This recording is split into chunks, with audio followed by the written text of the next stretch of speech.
토트넘이 좀처럼 경기력 회복 기미를 보이지 않고 있습니다. 아스톤 빌라와의 경기에서도 공격과 수비 모두 만족스러운 모습을 보여주지 못하며 2대1 패배를 기록하게 되면서 전문가들과 언론의 비판을 피할 수 없었습니다. 그 중에서는 손흥민에게만 문제가 있는 것처럼 혹평을 일삼는 기자도 있었는데, 이런 악성 기자에게 일침을 날리며 손흥민을 옹호한 인물이 알려지며 화제를 모으고 있습니다. 주인공은 맨시티의 핵심 미드필더 케빈 데브라이너로 손흥민에 대한 혹평을 정면으로 반박하며 몰상식한 기자를 뻘쭘하게 만들었습니다.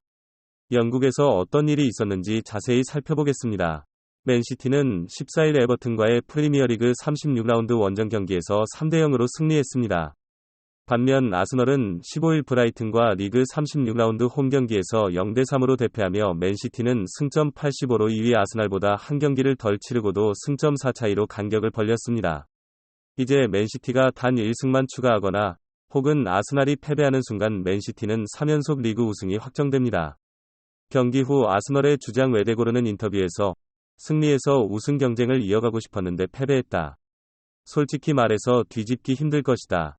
맨시티가 질 것 같지 않다. 받아들이기 힘들지만 이게 현실이라며 사실상 우승 경쟁이 끝났다고 인정하며 고개를 떨궜습니다. 반면 맨시티의 과르디올라 감독은 에버튼전 이후 스카이 스포츠와 인터뷰에서 좋은 승리였다. 처음부터 우리는 정말 잘했다. 우리가 경기에서 이길 때마다 조금씩 우승에 가까워지고 있지만 다가오는 첼시와 라고 말했습니다. 브라이튼 경기는 힘들 것이라며 긴장을 늦추지 않았습니다. 이어서 리그 1위를 유지한 소감에 대해 지난달 27일 아스날을 꺾으면서 우리의 의무를 다했다. 레알 마드리드와 챔피언스리그 경기 전에 승리할 수 있어서 기쁘다. 우린 지난 3경기에서 2승이란 성적에 충분히 만족해야 한다. 고 밝혔습니다. 과르디올라 감독이 말한 3경기는 지난 6일 리즈 유나이티드 전 2대1 승리와 10일 레알 마드리드와 챔피언스리그 4강 1차전 1대1 무승부 그리고 에버튼 3대0 승리를 말하는 것으로, 그가 이 같은 만족감을 표현한 이유는 맨시티가 처한 현재 상황을 살펴보면 알 수 있습니다.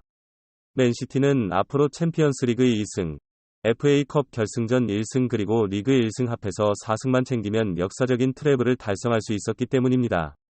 우승 상금으로만 약 3억 파운드, 우리 돈으로는 약 5천억 원을 벌어들일 수 있었기에 패배 없이 차분하게 승리를 쌓아서 좋은 분위기를 이어가는 것이 무엇보다 중요했던 것이죠. 또한 역사적인 트래블을 앞둔 선수들의 소감 역시 궁금하지 않을 수 없었는데, 특히 맨시티의 핵심 미드필더이자 지난 레알 마드리드와 챔스 4강 1차전에서 맨시티를 패배해서 구해낸 영웅 케빈 데브라이너의 소감에 많은 관심이 집중됐습니다. 그런데 인터뷰를 진행하던 중 기자의 개념 없는 질문이 나왔고, 데브라이너는 무례한 기자를 참교육하며 손흥민을 칭찬하는 모습으로 많은 화제를 모았습니다. 기자는 맨시티에는 오프사이드를 남발하는 손흥민 같은 선수가 없어서 다행이지 않냐 고 물었고, 이에 표정을 굳힌 케빈 데브라가 잠시 기자를 노려보다 말을 이었습니다. 오프사이드가 손흥민 한 사람의 잘못이라는 뜻인가? 토트넘 패배가 손흥민 때문이라고 한다면 이는 굉장히 어리석은 생각이다.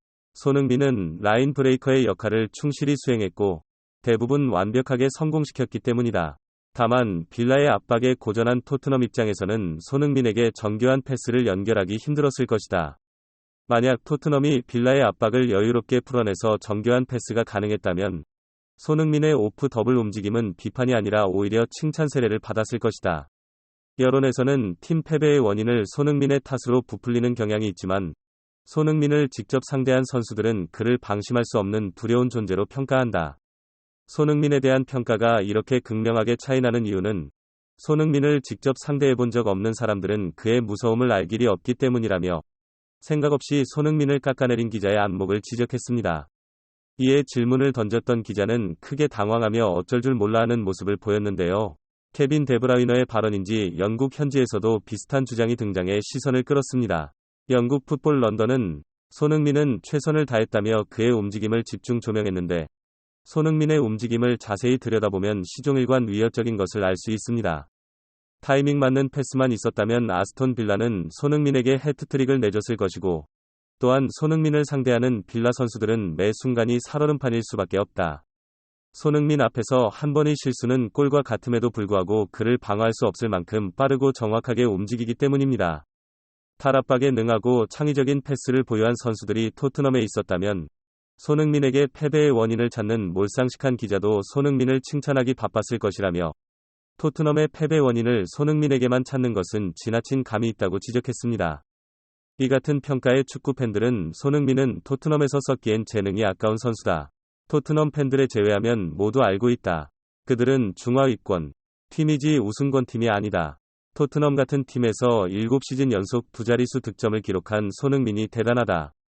데브라이너 같은 월클래스가 칭찬해도 손흥민을 탓하고 있는 토트넘 팬들 수준이 보인다.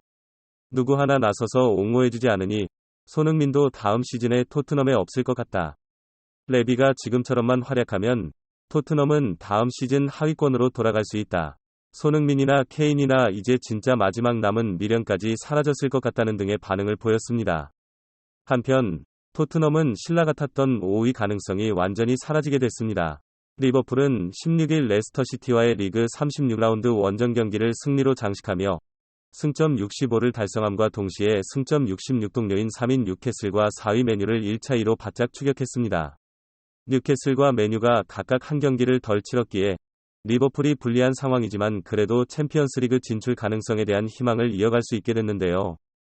반면 현재 7위 토트넘은 5위 가능성이 완전히 사라지게 됐는데 6위 브라이튼과는 승점 1차이지만 브라이튼이 두 경기 덜 치렀기에 6위를 탈환하기도 쉽지 않으며 직전 상대였던 아스톤 빌라와 승점 57로 동료인 상황에서 꼴등 실만 앞서 있기에 공격과 수비 모두 불안한 토트넘이 남은 경기를 모두 승리로 장식해도 아스톤 빌라의 경기를 지켜봐야 할 만큼 유로파 컨퍼런스에 진출하기도 쉽지 않을 전망인데요.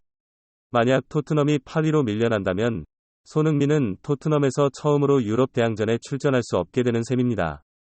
문제는 그뿐만이 아니었는데 성적 때문인지 토트넘은 여전히 감독 선임의 난항을 겪고 있으며 특정 인물과 협상이 진전됐다는 소식은 없고 후보만 자꾸 늘어나고 있는데요.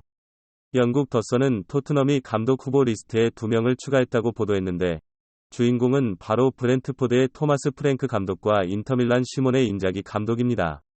토트넘은 콘테를 해고하고 엄청난 명장을 데려올 것처럼 요란했는데 포체티노부터 나길스만과 루이스 엘리케 등 장바구니에 담았다는 소문만 무성하며 구체적인 진전은 하나도 없고 조금 있으면 감독 없이 보는 시간만 2개월을 맞이하게 됩니다. 그에 비해 첼시는 속전속결로 포체티노와 최종 사인만 남겨둔 것으로 전해지며 토트넘과 정반대의 거침없는 행보를.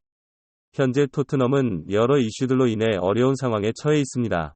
후보자가 100명이 넘는 감독 선임 문제부터 2024년 계약이 끝나는 해리 케인의 이적 문제, 이에 더해 손흥민의 이적 문제 등이 예상되어 매우 긴장된 분위기입니다.